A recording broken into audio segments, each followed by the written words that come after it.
Hi, Luke. Welcome, and it's very nice to meet you. Thank you very much for joining me. How are you? I'm doing great. It's wonderful to meet you finally, Joseph. I appreciate you having me on your show. I'm doing great. Awesome. Awesome to hear. Luke, before we dive in, can you tell me a bit about yourself, how you discovered Carnivore? How did it all start for you? Well, let's see. My journey into carnivore was probably maybe a little bit different than most people. It kind of showed up on my lap, so to speak. I wasn't seeking anything. So I'm coming up on 3 years carnivore here in about 3 weeks. So uh, it, I had to look at my notes earlier to find out when was the official date. And I don't really pay attention to it too much, but it's the 22nd of this month. So that'll be the date that my carnivore anniversary or whatever it's called. But anyways, so shortly before that, and I'm talking like a few days, 3 years and a few days, I was listening to a pretty somewhat of a non-related podcast where the host was interviewing none other than the great, the famous, the all-knowing Dr. Ken Berry.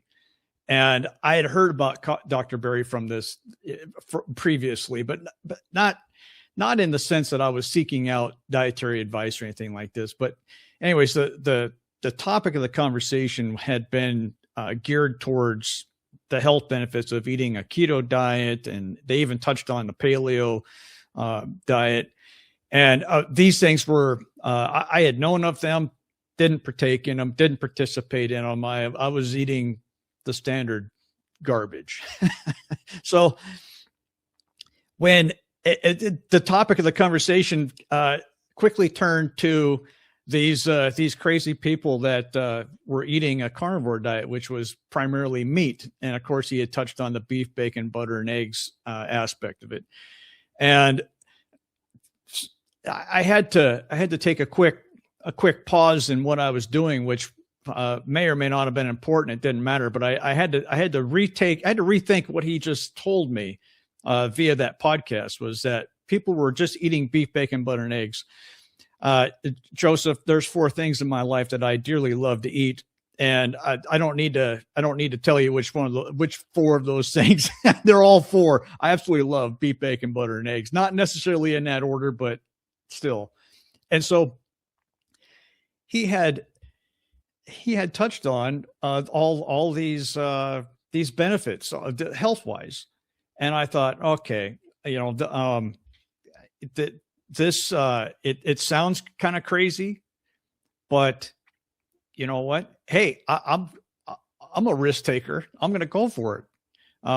It was something that sounded actually at the time sounded too good to be true, but what it's not. This is not. This is not a far stretch as far as my. I was already destroying myself unknowingly with eating a what's called the standard American diet. So I within a day or two dove into this new eating regimen, and it comes with perils in the beginning. It comes with learning about yourself and what your body is capable of doing to you when you do a drastic change.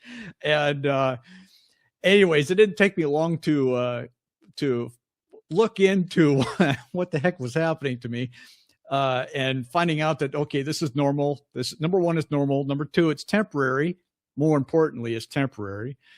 And number three, life is good when you get past this in a lot of different ways. And so I stuck with it. And, Dr. Berry at the time was talking about doing, at least do a 30-day challenge or 60-day challenge, or, all of these personal paths to take when you're starting something like this. And while I didn't really look at it like as in counting the days on the calendar, I'm at day 27 and 26 and 25. I didn't do that. I was just, it was just another thing that I was trying to do with my life that sounded kind of cool, basically. And I got to enjoy the food that I would just eat sparingly because, thinking about what everybody else in the world talks about with the dangers of eating, meat all the time, all that kind of stuff. So I was like, oh, now I'm cut loose. Get out of my way. I've got a mission now. And the crazy thing is that the benefits that everybody talks about, the number one with me was inflammation, the back pain, eczema, the dry skin, the scratching, and all that kind of fun stuff. The brain fog, the mental cognitive attributes that come about. These things I didn't even realize that I had. I'm 55 years old, so I've had them for a long time.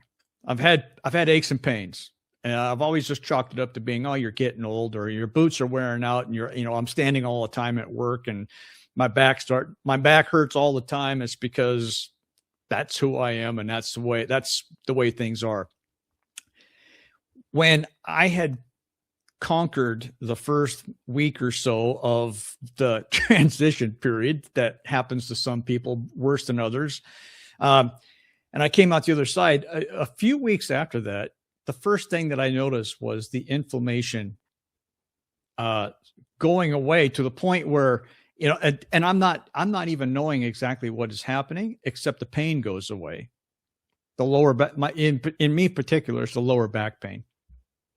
And I thought, well, that's weird. I'm not doing anything to actively alleviate this pain that I've had. It's just that when it's all of a sudden gone in a short period of time, and it's like, what, this is pretty amazing. And I had suffered from, stomach problems, and I've touched on this in the past too. I'm a recovered alcoholic. So, and I recovered from that about halfway through my current journey of being a carnivore. So even in the beginning of eating a meat-based diet, I was still drinking. And so I can sit there and think, well, you're destroying your stomach, with the alcohol. That's a given. But even then I felt better, put it that way. My stomach, we'll just dial in on my stomach problems. The acid reflux, all those terribly fun things that some people have. And as soon as I realized that I was, 30% better in that regards or whatever, and it's like, okay, now whatever I have remaining left of this problem is due to the alcohol. And like I said, I'm like 15 months clean now as far as alcohol goes. And then when I got to that point of like, well, this is it. This is my next hurdle that I'm going to jump. I've done a lot more worse transitions in my life than just doing this, but I had been a drinker for a long time. And I'll have to admit, in the very beginning, I was thinking, well, this is, you prepare yourself mentally for the failures, the self-doubt, the issues and problems that come with making a lifestyle change like that. And it happened overnight. I didn't even have it was easy. And I attribute all of that success in regards to the drinking aspect to being on a carnivore diet for a year and a half or whatever it was at the time. So I kind of swam around there quite a bit all over the place there, Joseph, but it was, the journey for me has been, after a period of time of doing this, I came to the conclusion that everybody calls it a carnivore diet, and that's what it is. It's a diet. It's a way of eating. But I have reprogrammed my brain to think of it as a carnivore lifestyle. And the difference with me is that a lifestyle is for the rest of my life. It's what mentally, that's what I tell myself. This is what I'm going to do for the rest of my life. And a diet, and naturally I'm talking about my own perspective, a diet could be misinterpreted as being a temporary thing. Like, I'm going to go on a diet. Oh, well, that's great. I hope you do go on a diet if you feel like you need to. But what's the long-term perspective of your diet? Are you trying to accomplish an immediate goal? Do you have an old pair of pants that are all of a sudden magically shrunk because your stomach got too big and you want to fit back into them to go to a dance or something? I mean, and if that's the case, that's great. I mean, it's fantastic. But for me, I take the definition. I've rewritten the definition in my brain of the difference between a diet and a lifestyle. And I've referred to what I'm doing as a lifestyle. And I've had people in my family going, the few of them that know what I'm actually up to, have asked me like, well, what's your end game with this? You know, is this something that you're able to do for, you know, extended periods of time? I'm going, well, I intend on living. I'm not even halfway done through my life yet. So yeah, I'm going to roll this thing all the way to the end, you know? So I've made it sustainable and I'm not looking back. So. Wow. Luke, that's really awesome. You know, I feel like, yeah, I absolutely agree with what you said about the diet. Like, I mean, that's how I approached it too in the beginning.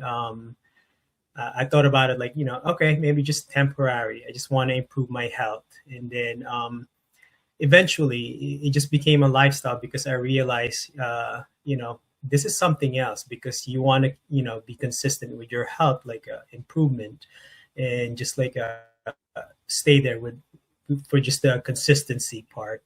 Yep. And it all made sense. I think a lot of carnivore had this similar approach, you know, where they start with a diet and then it became a lifestyle. So yeah, absolutely. You know, I'm actually curious because you mentioned that you are a risk taker, and that, you know, I think like in the beginning, this is you know, too good to be true, and then like after listening to Ken Berry to a different podcast. You know, how long exactly did you do the research? Because for me, I think I did it for like months, and some carnivores did it for like weeks or maybe just days because it made sense to them right away. But what about for you? Like, I guess maybe in a specific way. Yeah. I could probably narrow it down to probably matters of hours, not necessarily days or weeks or months. There's certain things in my life that I have a really deep personal interest with, hobbies, my line of work, all these different kinds of things. And I have invested ridiculous amounts of time researching these particular things that are important to me. Now, for as important as the carnivore lifestyle is to me, I will tell you that the only things that I have actually research, and we're talking like research, or the things that I discovered that were going to directly affect me, and basically to find out, am I going to be okay? You know, when I discovered the inflammation, like, okay, I'm a simple-minded individual. Inflammation. I mean, something is inflamed like a balloon, and when it retracts or it goes away, it's not putting pressure on whatever was around it. You know, I'm just thinking like very methodically, simple base type of thing. And then at that point, that's all that I need to know. And I'm talking like me specifically, because everybody has a different method of needing to know the details of what they're about to do, what they just started doing, or what has been happening in the last 6 months or a year of whatever they've been doing. And in this particular instance, I have not done that. You're now talking probably to the most ignorant person as far as any details of the carnivore, the details of carnivore, what's happening, the biological things. I mean, I'll be honest with you, I don't know a damn thing, but what I do know is the results that I have gotten. And I can speak to the lack of pain. As soon as I find out that there's a cause and reaction, like, okay, I'm eating this way for a period of time, all these things go away, which are things that everybody wants to go away if you've got them, then that's then it's like, all right, well, I've only done one thing to cause this. I quit eating everything except these four main food groups. And I'll be honest with you, Joseph, I'm not perfect. I'm about 95% carnivore. So if I do all the cooking from my family. So, I mean, if I'm making something that I have made my kids or my grandkids or my wife for decades, I'm not going to lie to you. I'll take a bite. I'll take a bite to remind myself like, oh, that was great. Those were good times. And that's it. But the details, the research, some people need that and require that. And that's perfectly fine, normal. I'm not saying that I'm normal by the way I do it. I'm probably the most abnormal person you may ever meet, but I don't require that level of detail. And when somebody comes up to me, it doesn't happen very often because not many people know, what I do as far as eating, but they'll ask me some kind of detailed question of, talking about jargon that I have no idea about. And maybe I should. Maybe logically, I've been eating this way for, we'll just call it 3 years. You think I would know something about what's happening? I know a lot about the results that I've gotten, only because I can relate to the alleviation of numerous issues. That is it. I don't know a darn thing about the functionality of insulin, carbohydrates, macro. You could go down the whole litany list of all these things, and some people would just write me off right there. It's like, okay, you're just going down a path of disaster if you don't know what the hell you're talking about. Well, I don't need to know what I'm talking about when I have 3 years of experiencing this kind of thing. And I only wish that everybody would take a chance and try it, so that they could also experience. I'm sure you've experienced a lot of changes in your life too, just because of the lifestyle. I mean, we all have, or else we wouldn't be here talking to each other about how wonderful it is. Yeah, absolutely. Congratulations on your 3 years of being carnivore, and also, thank you. I think you mentioned earlier, 15 months sober, from Yep. Without drinking anything, no alcohol. So that's pretty Right. awesome. Yeah, thank you. I think you mentioned quite a list of the benefits, and that's why we're here, pretty much to talk about it.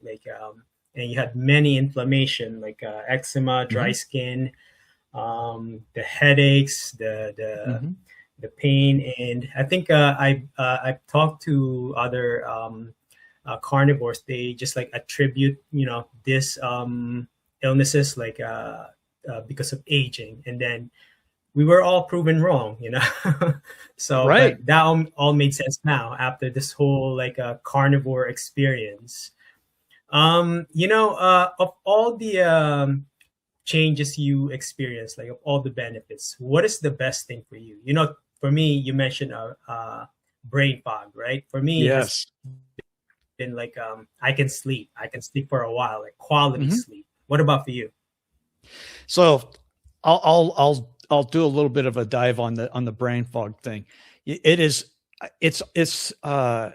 I'll give you an example. Like people that go onto the lifestyle to lose weight, all you have to do is step onto a scale and find out whether you're succeeding or not. I mean, that's fundamentally, it's something that is easy to measure.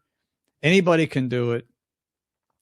Brain fog is a little bit different. You don't, I don't know.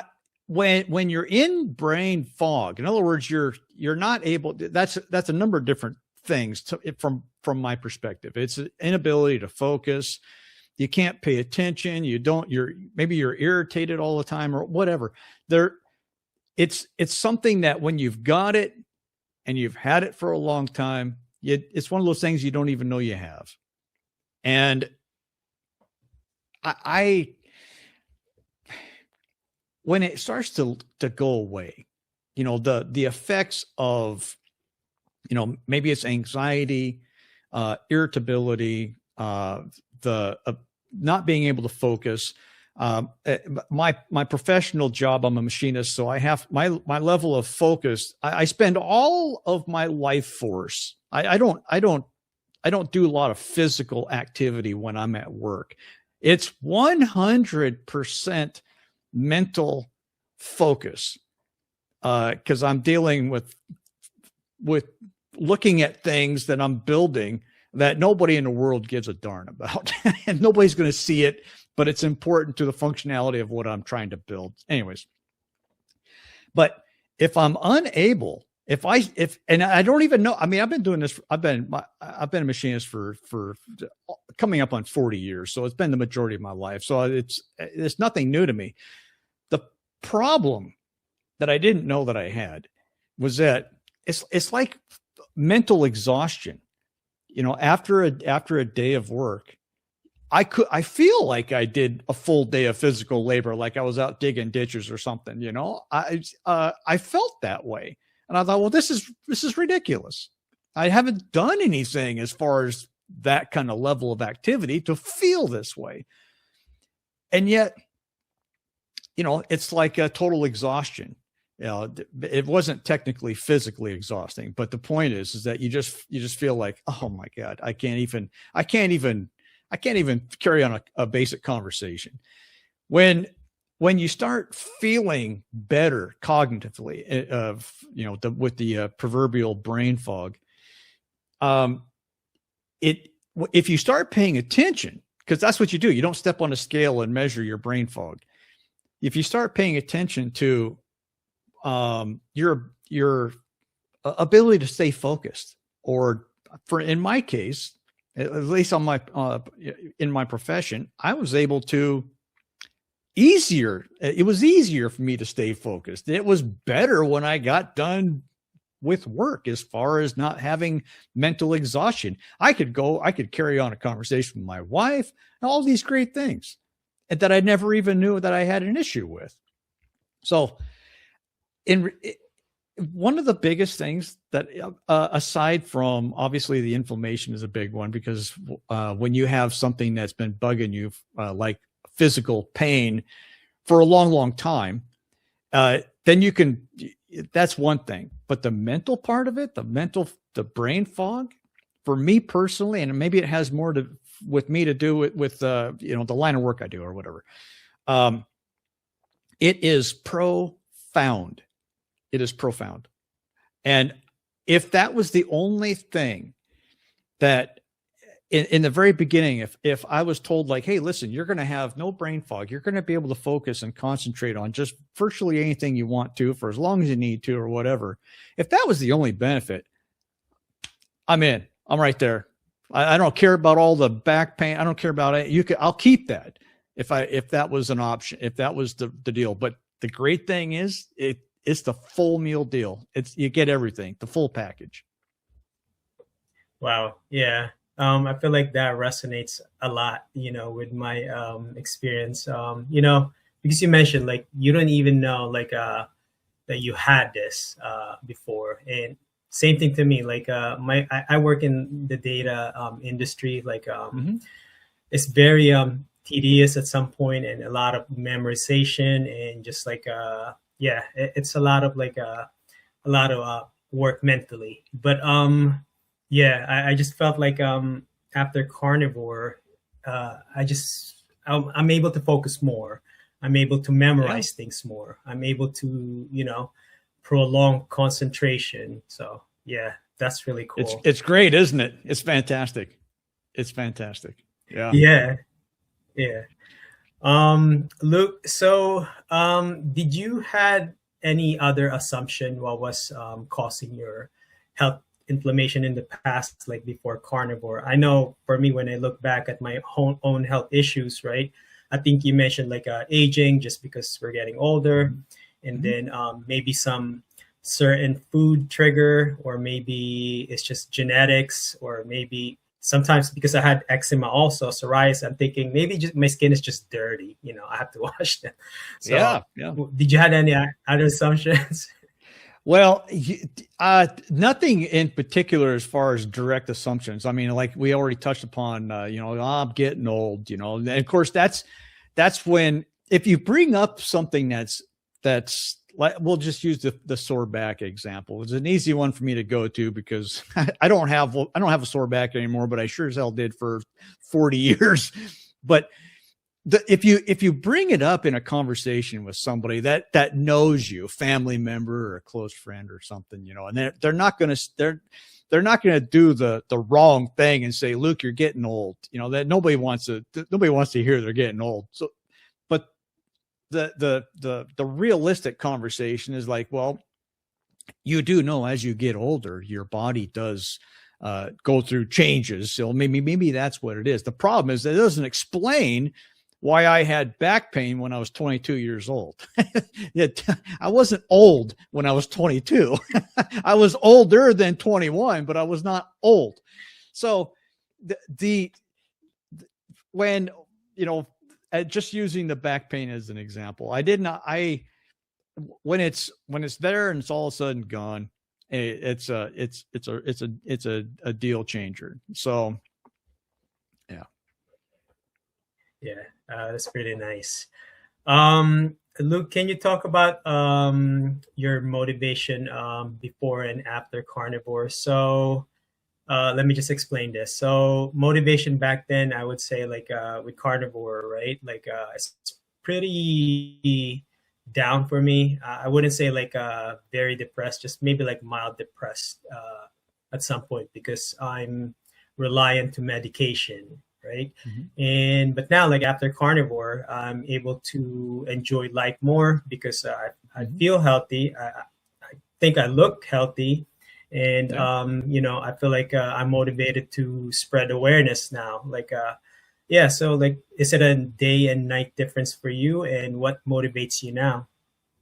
Well, if I go back, obviously pre-carnivore, but into my earlier life, I've got wife and kids. I've got an ex-wife with kids, and I've got a lot of family. To put it that way, I got grandkids now, and so there's always a lot to do. There's always a lot of my time being taken up into everything, and so in other words, we'll call it stress. We'll call it life stress.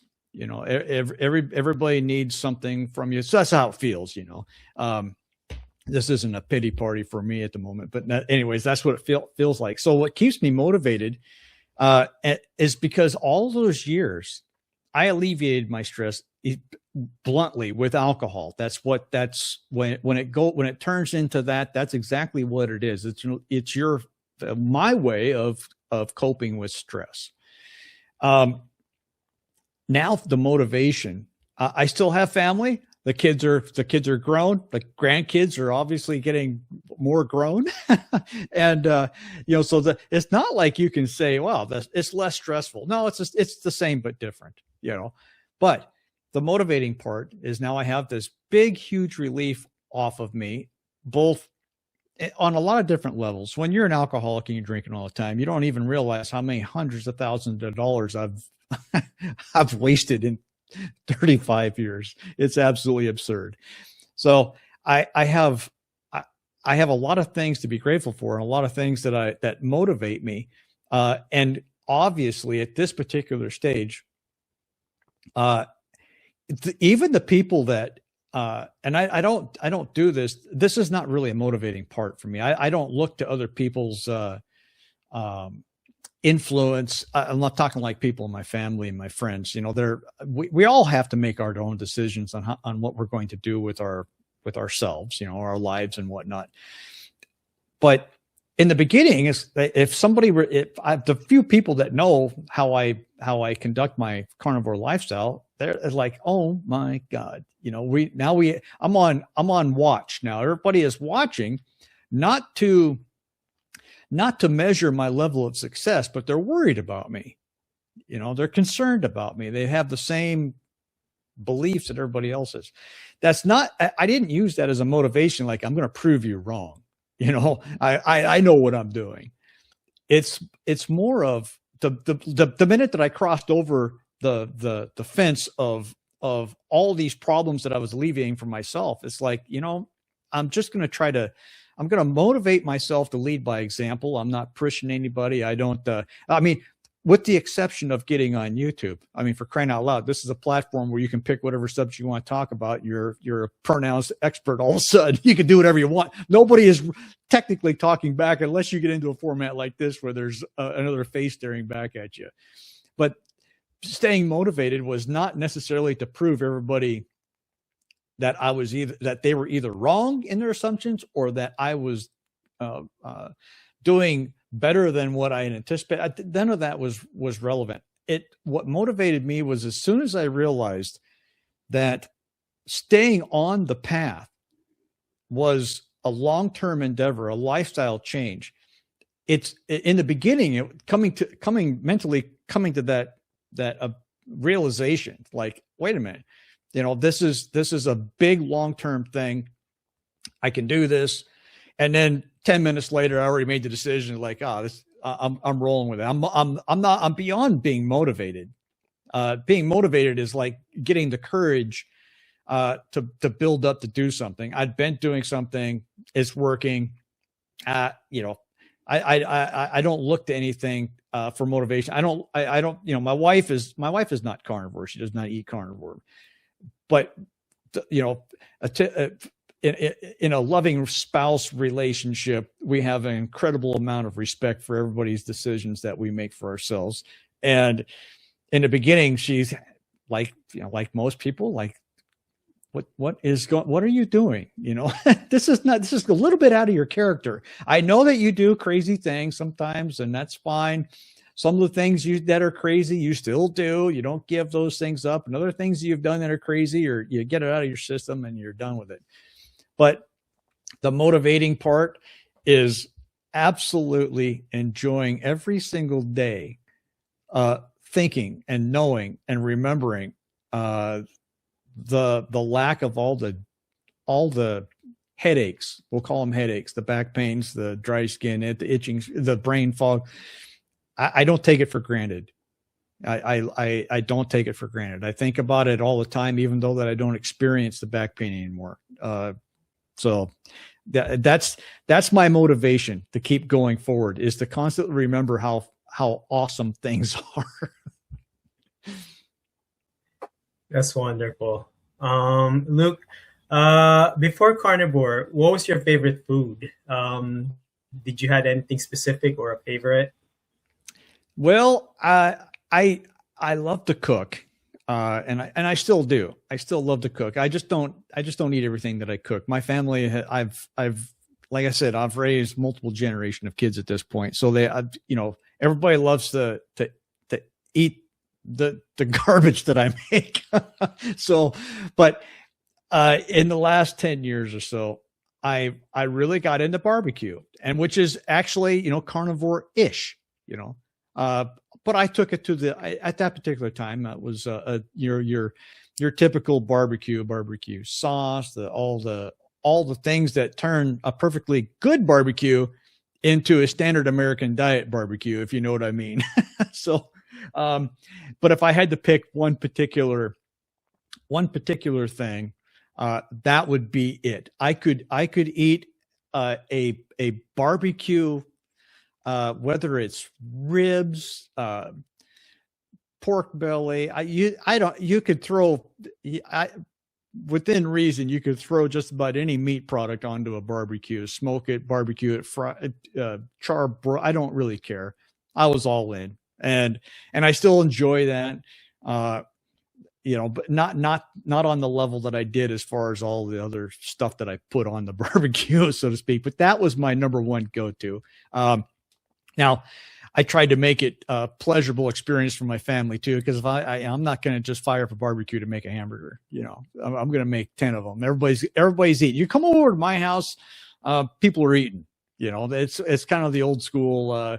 Where if I go visit my mom, you're eating. It's time for food. It's family time. We get around the table, that kind of thing. So, food has always been. It's important for structure and family, always has been, still is for me. But the go-to, even to this day, is barbecue. And I will admit that I don't do nearly as much barbecue, if any at all, compared to what I used to. Only because now I have to factor in the fact that nobody in my family eats what I eat on the regularity basis that I normally do. If I'm going to make a steak, well, I'm going to make one for my wife.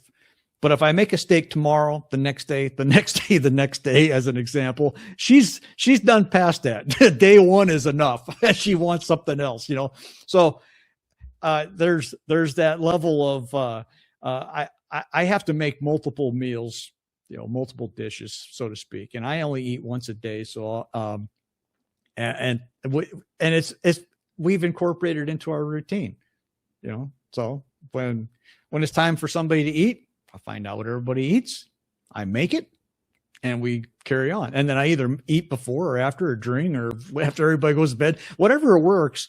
I have my own schedule. So That's pretty awesome. Luke, I feel like not many people would stick to carnivore long enough to see the result. Maybe they would stay with it, like if they try it or they're listening to a podcast like this, they would probably try it for like 2 weeks, and then if they don't see any changes, they would just not stick with it. And looking back at the start of my carnivore journey, I think I did a lot of research on oxalate dumping. I think that's the part where I was really worried. Maybe this is the part where I'll experience all the detox, and then the pain all coming back, the eczema coming back. Right. Looking back at the start of your journey, were there any mistakes you made, and what or how did you learn from them, if you have any mistakes? Well, oh yeah, mistakes. Well, you know what? I like I alluded to earlier. I was then, and I still am, fairly ignorant on just about any details regarding this lifestyle, which is kind of weird. But mistakes, one of the biggest mistakes, and this probably is attributed to lack of knowledge, but I was floundering. And what I mean is that, it's easy to say, okay, so you overnight, we're just talking about me, it's like so what you're saying is that you just went beef, bacon, butter, and eggs overnight. And I did. I didn't go to eating one meal. I tried to eat 2 meals or the traditional 3 meals. And so that was a mistake. That was a mistake. I found myself eating when I was full, because it's like, well, I mean, it's time to eat. It's dinner time or whatever. And a big thing with me was timing and quantity. And then it's like, well, I had, I ate this much, 2 burger patties and a slice of bacon or whatever it was earlier. 2 of my 3 meals for the day were carnivore. So I'm going to have whatever the family's having for dinner or something like that. And I did that for a very short period of time until I realized, like, hey, listen, get your act together. What are you doing here? You're playing softball here. We're wanting to go to the big leagues. Quit playing around, quit messing around. And so those were early mistakes. I was learning. I didn't focus on this fact, but in the beginning, I was learning what worked best for me. And to be honest with you, that's where I am right now. I have narrowed down what works best for me. May not work best for anybody else. May not work best for anybody. Doesn't really matter. I'm a big proponent of finding out what works best for you. And if I'm a firm believer, if you find out the day after you start, it's probably by accident, or either that, or you've done enough research that yourself to a level that is far from me to even understand. But I did spend a tremendous amount of time. We're talking tremendous amount of time in months, probably in the beginning, working on finding out what works best for me. And that has to go with the quantity of food, when I'm eating, how many times a day I'm eating, why I'm eating certain foods, because if you don't factor in a reasonable amount of fat or the fat ratio to protein, and I'm not trying to get specific here because I just make a plate of food and I put crap on it. I mean, I put butter on, I put salt on, and I look at it and go, I want more right now. So I put more on, or I might not put any butter, or I might put any salt. But it's the level of ingredients are of those four, well, including salt, of course. We'll call them 5 ingredients: beef, bacon, butter, and eggs, and salt. That is it. And finding out what my routine was eventually going to work into has led me into something that has been, I've been able to sustain. I've had a lot of people ask me about, like I was saying earlier, the sustainability. How long are you going to be able to do this? Well, I have, we'll call it fine-tuned my routine that works best for me.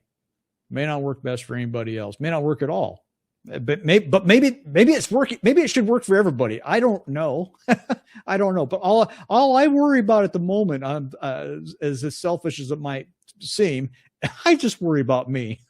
and is it going? All of the great things that's happened to me. So I've made it sustainable and routine. I eat within a 1 hour period a day. I only eat once a day, and that's only contingent on if I know that I'm going to have a hard night at work. I work nights. So if I have a hard night at work, if I know that I'm going to have if I'm walking into a complete disaster, if I'm walking into a dumpster fire, then I know that I'm going to exert more energy. I'm going to use more mental energy than what I anticipate. I make my own beef snacks.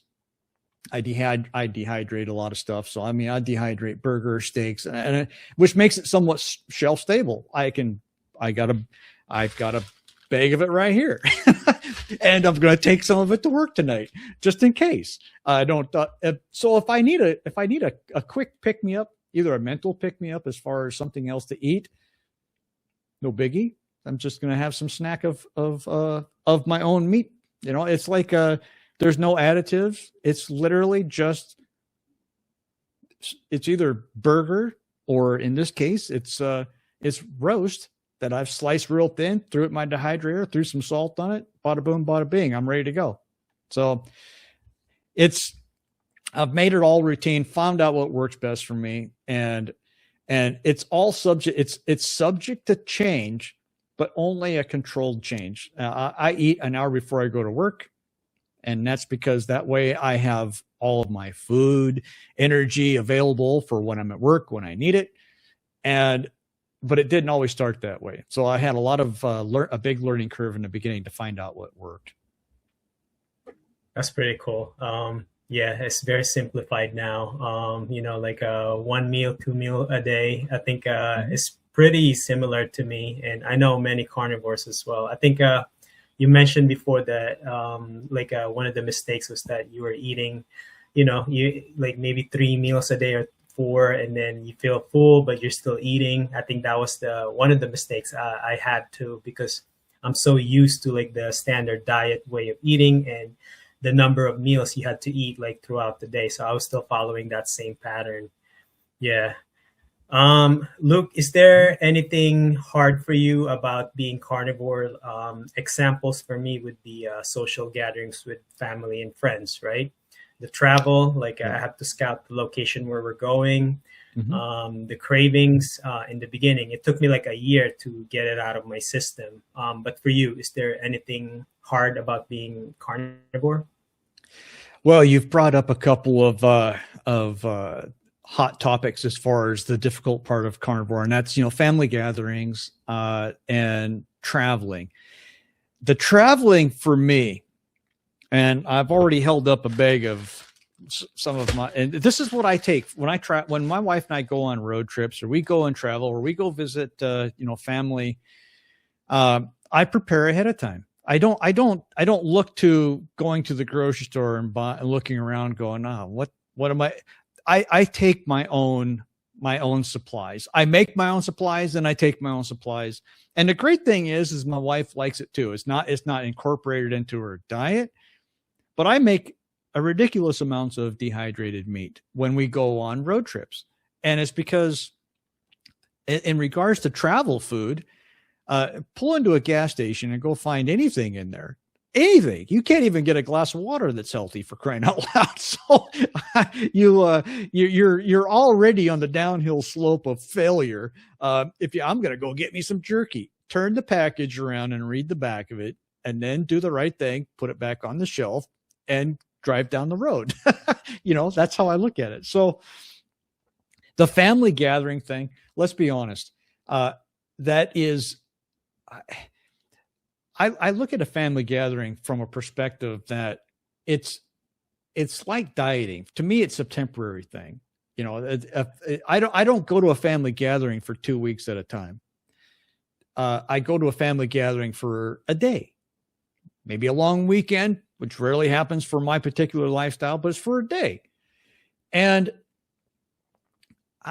if you stray off of the path, and I try to equate it to like driving down the center of the road. You're going like this, but you're keeping it on the center of the road. My lifestyle is driving down the center of the road, and every once in a while, I'll take a bite of something that I made my family to eat. That's like a small curve. If you go to a family event, and I love my family. I'm the crazy guy, so they want me around for entertainment, and they'll keep me for as long as they can. But nobody's just going to make me a big pile of meat, and then everybody has whatever is on the menu for that day. So I can go for days without eating. I've done it. That's not the thing. I will partake in the food because it's a temporary thing. Instead of driving down the middle of the road, I don't drive off the road and run into the trees. And as the analogy, I just swerve off to the edge a little bit. And then after the day's over with, bring it right back on the path, carry on. So it's all relative. Now, if people are going to go on vacation for 2 weeks or 3 weeks, well, your problem is that's a different issue. That's a different problem. I mean, you may drive out, either you're not going to eat for 2 weeks, and that's not realistic, or you're going to bring all of your food with you. That's not realistic. You have to research every eatery around where you're going to be for those 2 weeks, and then figure out how you're going to order. I just want burger patties. I don't want nothing else on it. These are deep dive details that you may have to encounter if you're going to go on a 2-week vacation, as an example. For me, I don't go on too many 2-week vacations, but we do day trips and overnight trips and stuff like that. And like I said, I just prepare. I don't require, this is me personally, naturally, I don't require to have a full meal every day. Especially if it's my day off of work and we're going for a drive or something. And I was just like, I'm good. I'm good. Even if I get a little bit hungry, this is not a deal breaker. I'll tell you, the people that are addicted to carbs, and they're 99.9% of people are, in my opinion, when their hunger sets in, you have a new level of urgency on your hands. It's like, I'm dying of starvation. No, I think you could probably go a couple of weeks without eating. You're going to be fine. But your body's telling you that if you don't stuff something carb rich in your mouth, it's telling you you're going to die. So I don't have that problem. I eat probably 2 carbs a week by accident. I don't know how the hell I do it. Maybe I breathe them in. I don't know, but I've eliminated all that stuff. And so I don't have that level of high intensity food cravings due to a carb rich or sugar rich diet.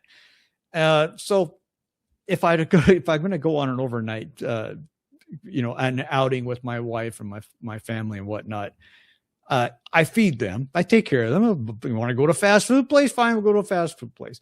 I just don't eat. I just don't. Or I take a bigger bag of my homemade beef jerky that I make. So that's how I conquer these, that's how I do it. Like I said, if I were to do a 2-week excursion, I haven't planned for that. I don't have a detailed itinerary on what I would do. I'd probably fail. I don't know. I'd probably get hungry enough at the point of caving on the diet, but I would try to tell myself that I wouldn't get to that point. So. Yeah, that's pretty cool. I feel like I learned a couple of things in your examples, and you're breaking it down. I feel like, well, because in my case, I do a lot of weekend trips with my kids. We camp a lot, so I always look for grocery stores where I can buy meat, and then we'll just cook it, at the camping site. And some weekend trips in the beach, and then especially summer now. And then I think the family gatherings are like once in a while. I think sometimes you get invited to like baby showers or maybe like birthdays. And they're like, with kids, it tends to become like every 2 weeks or sometimes weekly. So, right. But, it's something I've gotten used to in time. It became easy now. I just like, just just made myself like kind of like invisible in the party. So, yeah. When everybody finds out that you don't have a full plate of food like everybody else does, then it's all of a sudden you're like, what's going on here? What Joseph isn't partaking in the the rituals that we all are right now with eating all this wonderful food, which I'm not doubting that it's not wonderful. All of it is wonderful. Why do you think people go back for seconds? But I totally get it. That's but I guess at that point, it's a lifestyle change for it's a lifestyle change for everybody. You're making your own lifestyle changes, but then,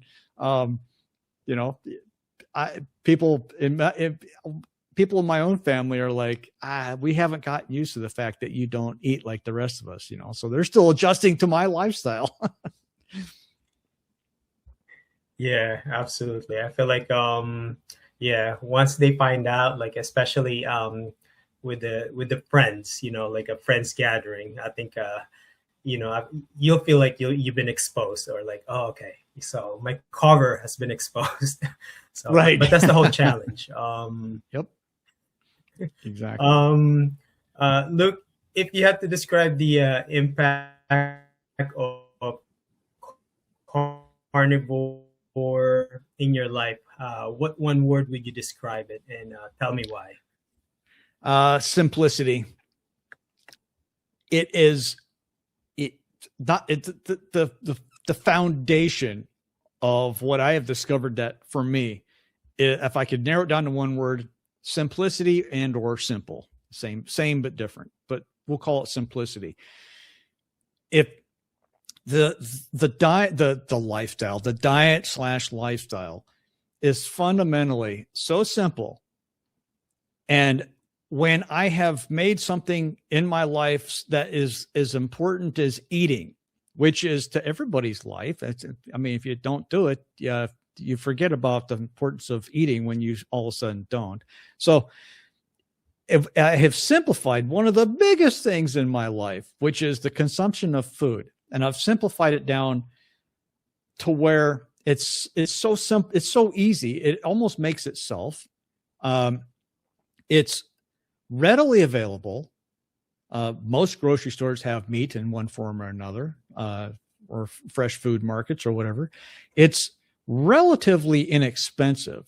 And I eat a lot of ground burgers, so therefore it's probably the cheapest form of meat aside from chicken and whatnot. But I eat 95% beef. I'll be honest with you, and pork with bacon and whatnot. But anyways, so back to the simplicity part. I've got readily available. It's financially easy on my wallet. These are big, huge things with a lot of people, myself included. It's fast, it's convenient, and I have freed up a part of my life not having to think, worry, plan, contemplate when, contemplate where, all of these factors that nobody even thinks about because it just happens automatically until you have this extra time on your hands. And it's, I don't know, when the older you get, I'll as myself as the example. I'm 55, so the older I get, the more value I hold for the time that I have. I'm still working full time, so hey, those hours are gone. I don't have any free time. I don't have any fun time. That's work time. But my time to myself and to my family,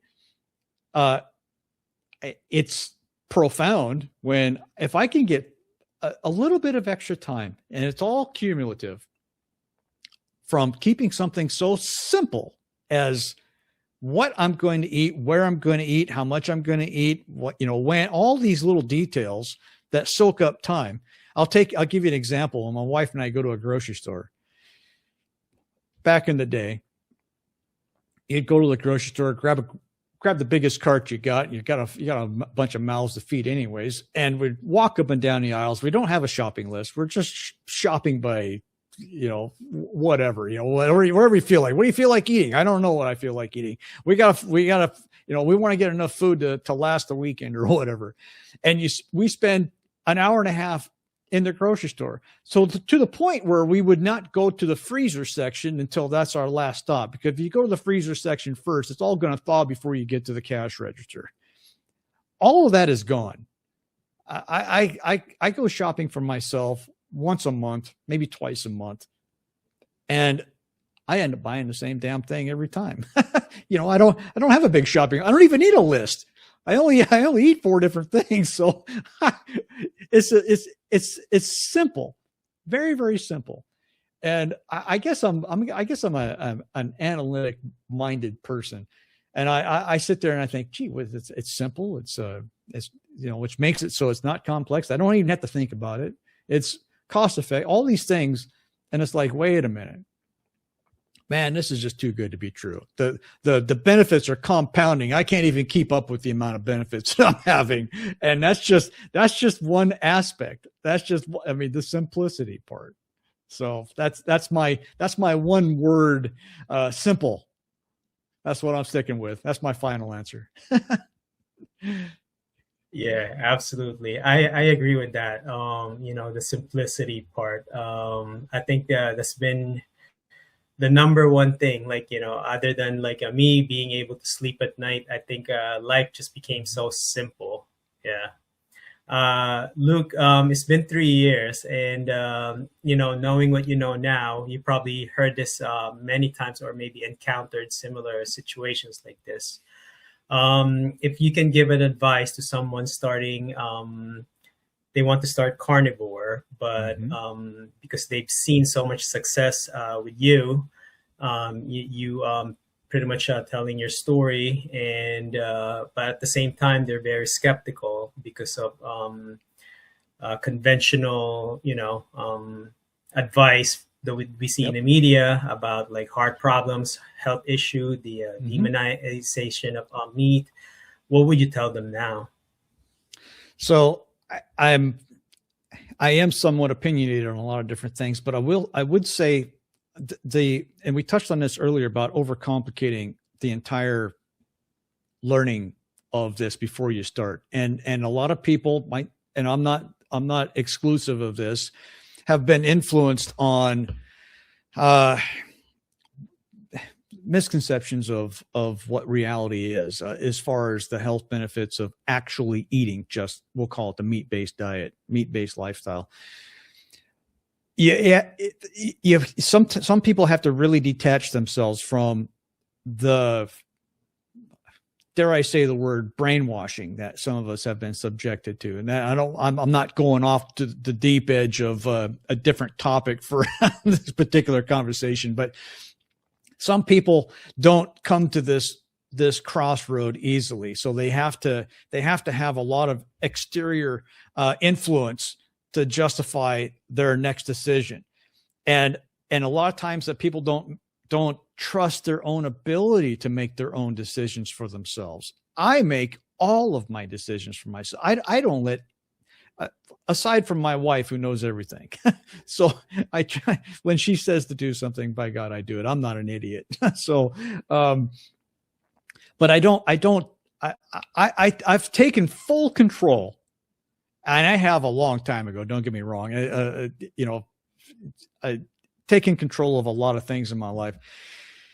One thing I would say to anybody, depending on their reason, I shouldn't say not depending on their reason. Some people are doing it to lose weight. Some people have, I did not do it to lose weight. I just did it because I wanted to eat the favorite things that I love to eat. And that's the whole reason. But the point is that this first initial stage, some people, I've heard from people in this space, like, I didn't have keto flu or the whatever terminology you want to put on it, the initial transition stage of what your body is going to do to you. Some people don't experience anything. I'm like, well, you're lucky. I wish I could have done that. And some people have a long period of transition.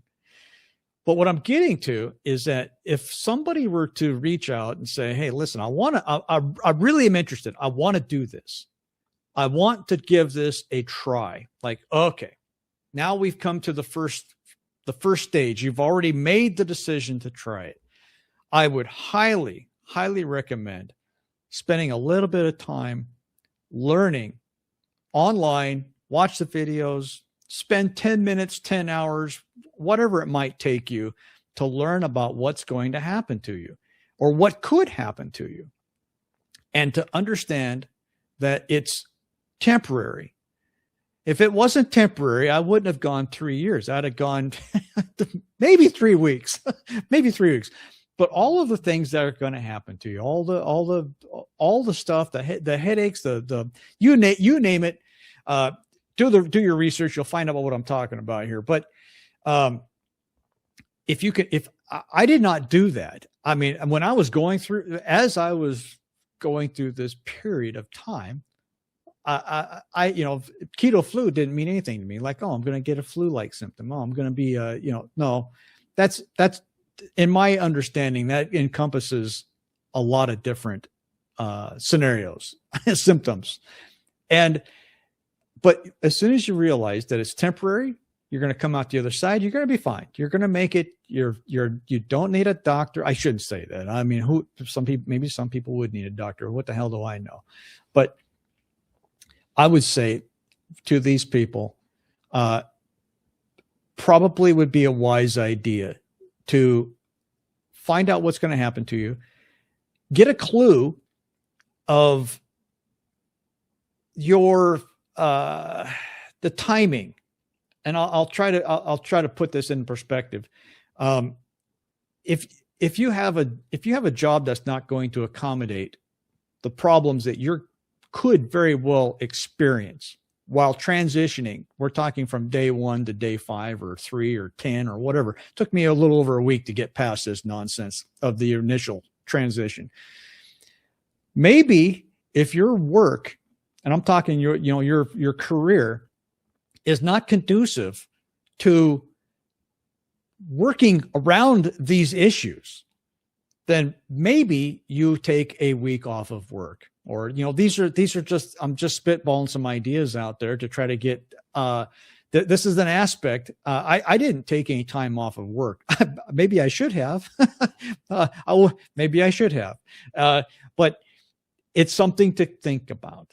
And for those lucky people that look at you like, keto flu, what are you talking about? I didn't have anything. I mean, I had a headache for 3 hours. Like, oh, for crying out loud, I don't want to talk to you. You lucky guy. I wish I had that problem, But then there's other people that may have suffered the transition period. So I guess if I was going to give advice to somebody that has been thinking about it, number one, don't overthink it. In my personal opinion, don't overthink it.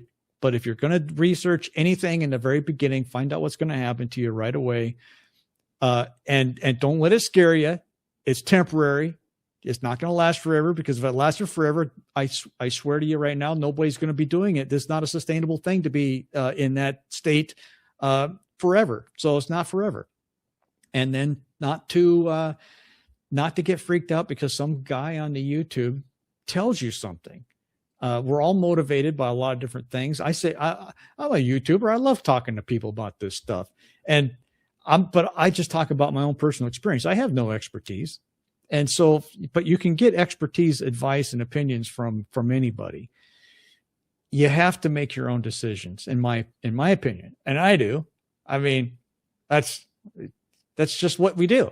And the more you do it, the easier it gets. Anyways, I'm rambling, Joseph. I'm just rambling. But if I was going to give advice, those are the pieces of advice I would give.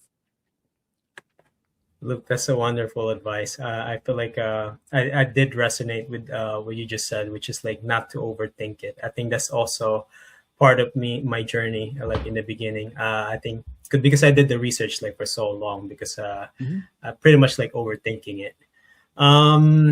Luke, my last question to you is your future outlook. How do you see Carnivore in the next 5 to 10 years?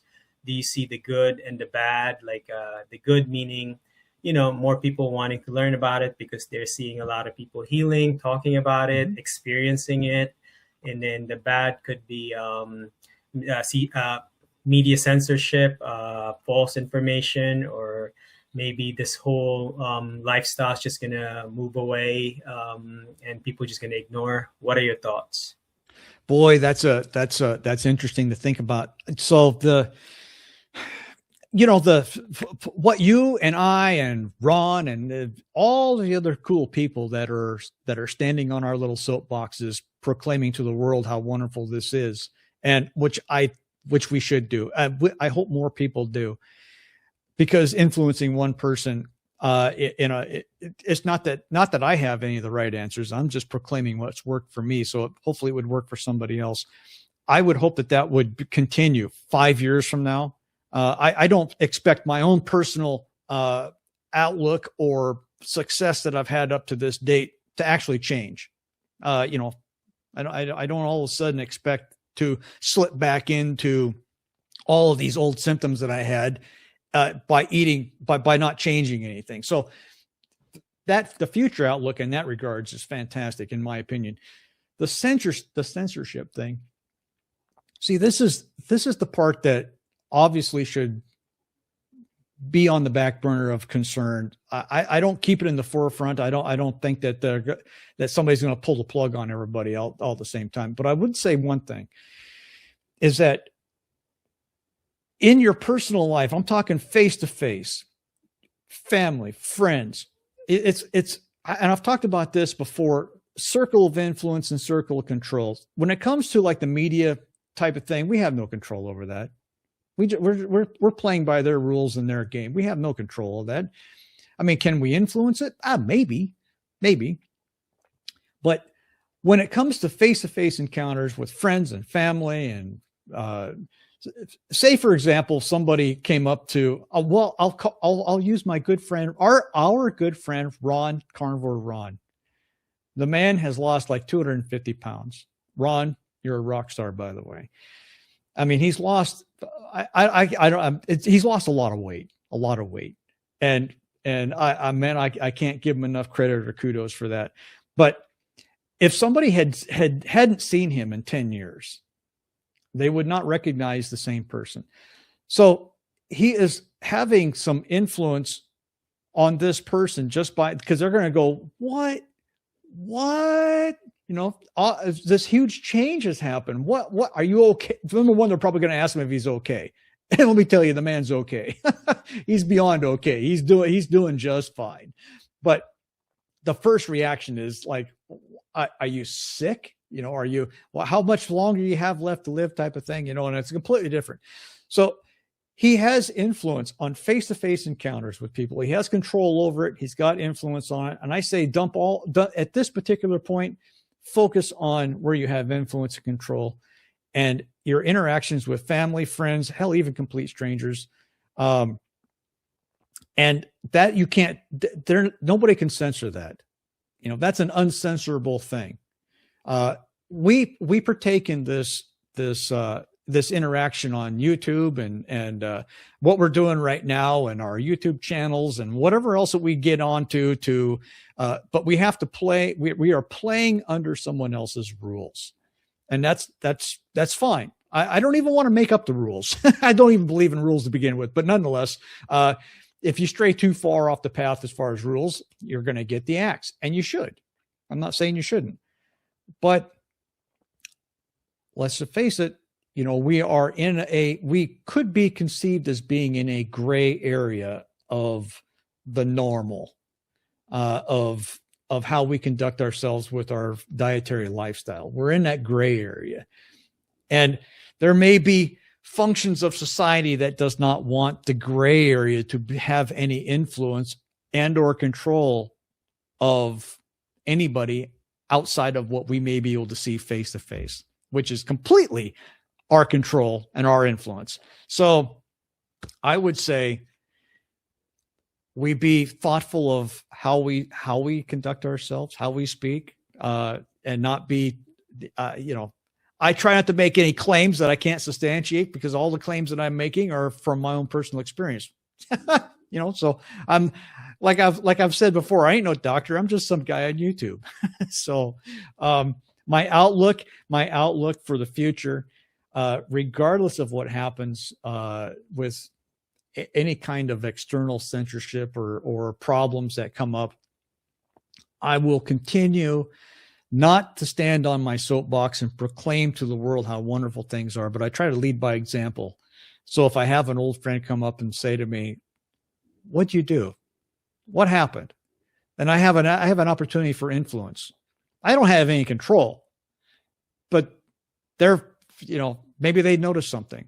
I have older pictures of me online, obviously without the beard, but I mean, my face is a little bit pudgier. I didn't even realize it until a year and a half later. It's like, man, like I told my wife, I said, man, I'm a handsome guy. But so I look at some of the older pictures and I can see a difference, and people notice that. So I take advantage of the influence when I can. I'm not out there converting people day in and day out. That's not what I do. I'm just leading by example and trying to control what I have influence in, and that's all I'm doing. That's all we can do, in my opinion. Look, this is a great outlook. I think you're right about your interaction with family and friends. That can never be censored, especially if you're making like a really good influence on them. Particularly with the health, I think, it's something that's uncensorable. Yeah. Look, if people want to reach out or connect with you, where's the best place to reach you? I'm right here on YouTube, Captain Carnivore. I could have been wearing my Captain Carnivore shirt today, but I didn't. But anyways, find me at Captain Carnivore on YouTube. That's where I hang out and have all these fun conversations with all you people. And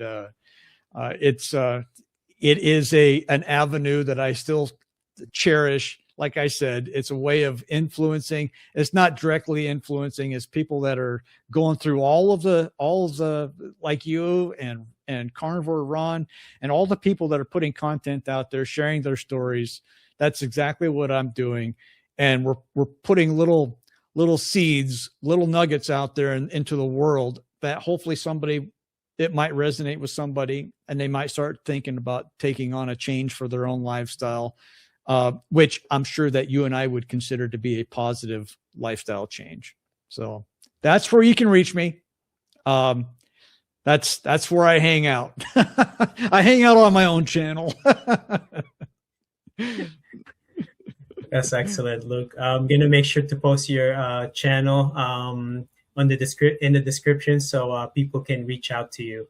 Luke, thank you so much again for joining me. I really enjoyed hearing your perspective, your story, and the carnivore journey. I appreciate you taking the time. Thank you. Oh, thank you, Joseph. I appreciate the opportunity, and it's a pleasure to finally meet you. I always have an absolute blast sitting here talking to people just about with anything, but this is very dear to both of our hearts, and I appreciate the time. I really do.